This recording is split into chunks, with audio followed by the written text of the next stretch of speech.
sunrise, new day's dawning, and it's calling you and me, where the mighty Mississippi flows by Memphis, Tennessee. We've got woodlands, fields, and water. Hey, there is no better way. You can find out all about it on Outdoors with Larry Ray. Make some time, take a family, ask a friend, but don't delay. Listen up and learn about it on Outdoors with Larry Ray. Listen up and learn about it on Outdoors with Larry Ray.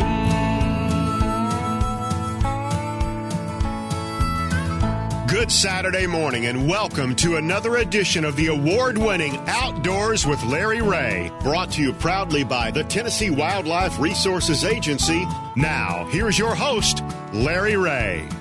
Hey, good Saturday morning. Welcome to Outdoors with Larry Ray. We talk outdoors every Saturday morning here on ESPN 790 AM. Shelby McCall is my show producer, as she has been since she was a little tight back there. Little. She's now grown up and everything, and each week she has a different mask to. So I make sure it's her over there. That is you, isn't it, Shelby?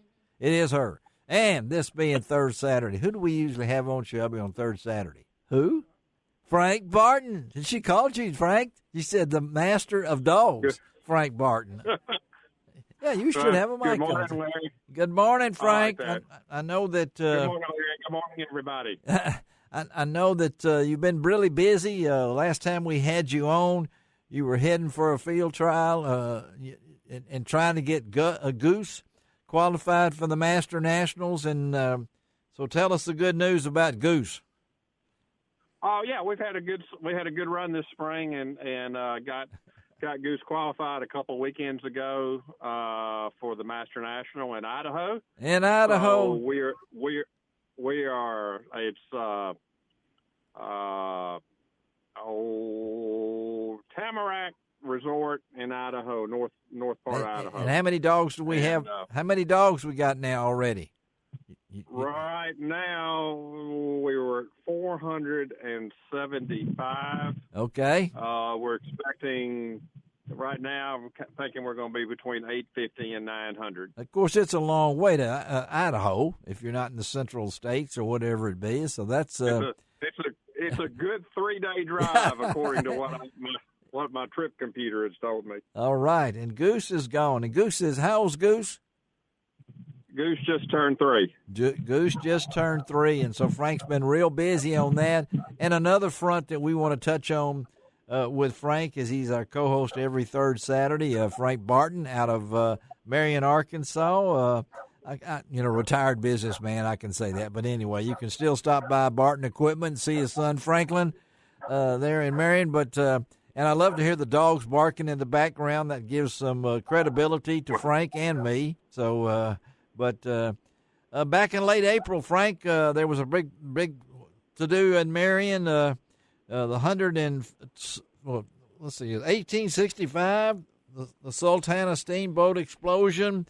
So it was the 156th anniversary, and you guys announced something that's pretty big, I think, and my listeners out there be really interested in what's planned for the Sultana Museum.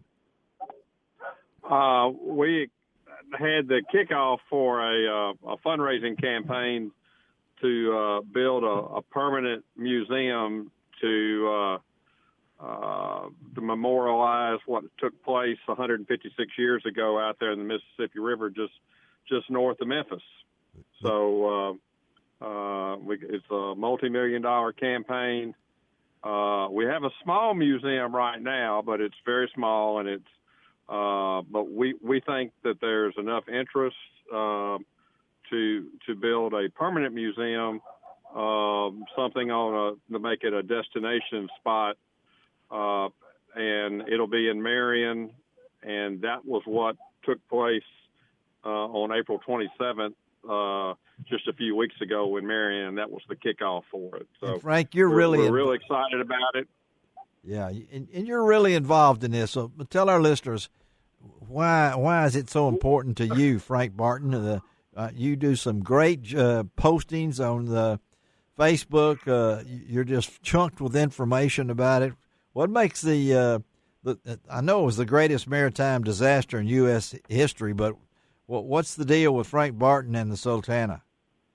Well, there was a very nice and knowledgeable person named Jerry Potter, who's an attorney in Memphis, and Jerry wrote a book about this tragedy, and someone pointed out to me, you need to read this book, Frank. There is a Frank Barton that is written in it, and I'm sure it's somebody that's related to you. Yes. So I picked up the book, and I found the chapter about him, and then I started doing some more research, genealogy and things like that. And it was my great-great-grandfather. Wow. And during the event, during the disaster, he paddled a boat out into the river and started rescuing people. Wow.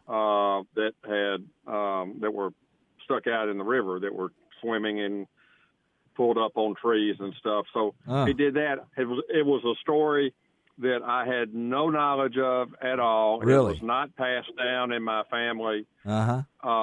And so, I found out more about this man that was my great-great-grandfather. He was a lieutenant in the Confederate Army during the war. And as he was described in another book, he was still wearing his uniform jacket while he was doing all this rescuing. And somebody asked me, when I was doing an interview, they asked me, said, well, what was the deal about him wearing his uniform jacket? Was he still fighting? And I absolutely have no idea. And I told the person, I said, I have no idea, but being a member of a very pragmatic family, I can only say that it was probably the newest and warmest piece of clothing that he had. Yeah. That's my intimate connection to the Sultana. Pretty intimate. There are other people in Marion. The Fogelman family was also instrumental in rescuing numerous people out in the river. And there are other people in the area local that have connections to it. So there's a group of citizens from Marion, and then also people from around the state. We've got some folks from Helena. We've got a researcher from the Chicago area that's on our museum board. Wow! And together we're going to do our best to build a museum to honor the men that were on that boat that, for all practical purposes, this country forgot. Yes. After that tragedy occurred. And they were on their way home from Vicksburg, where they'd been imprisoned, and it was overloaded.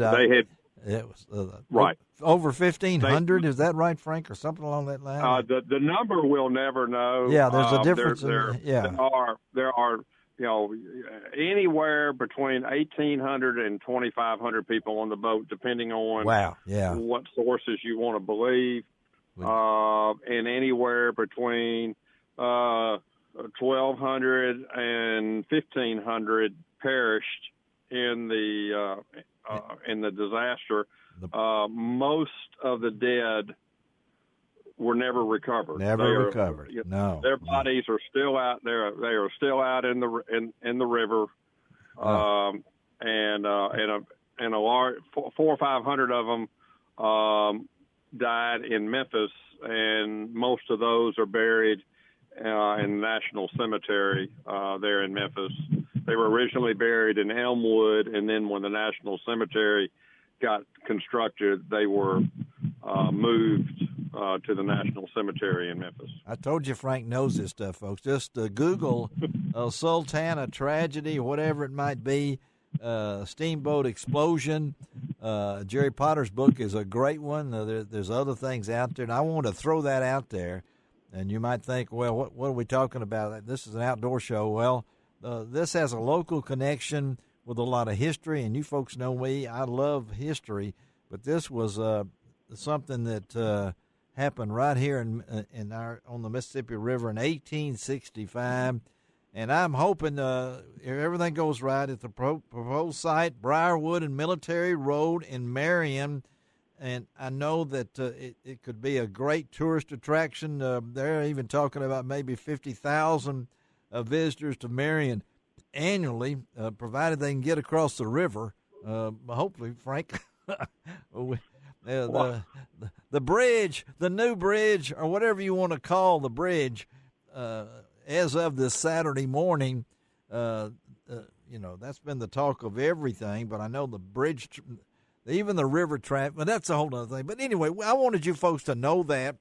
Not only a quick update on Goose, and Frank's got him into the Master National. Of course, Frank keeps up with all the dogs for the Master National. What is your title with that, Frank? Dog entry man? What is it? My title? Yeah. I am the event secretary. Event secretary. So, I count the dogs as they qualify, and I send notices out to people as they qualify, and then we'll send invitations out. I'll put them in the different flights, and then I'll count those dogs for during the event. I'll count them all week long, and as they go in. And it comes up in September, is that right? The event this year is the first week in October. Okay, first week in October. We'll set everything up the last week of September, and we'll start running dogs the first week of October. And we'll be talking about it. I certainly hope so. Yeah, we will talk about it. It's the largest performance event that the American Kennel Club has every year. Amazing. And I know that did you contact the owner of Goose that Goose had qualified? So you talking about me? Yeah, you. Yeah, Goose. Goose. I was, the retriever community is pretty small, and it was very nice that I had. People found out pretty quick, and I had some very nice congratulations from folks around the country. So, and I'm looking forward to getting back and being able to run a dog in the event. I've been going to it for 15, 16 years or better. Now you get to but I haven't run a dog in the last 12 or 14. Well, we're pulling for Goose. All right, we got Frank Barton on as our co-host. Of course, he's not in the studio, just me and Shelby McCall. But we're going to talk outdoors, the fastest 90 minutes in outdoor radio program. Let's take our first break of the morning. Yes, there is a junior fishing rodeo coming back to the Agri Center at Ketchum Lake. We'll talk about that next on Outdoors with Larry Ray.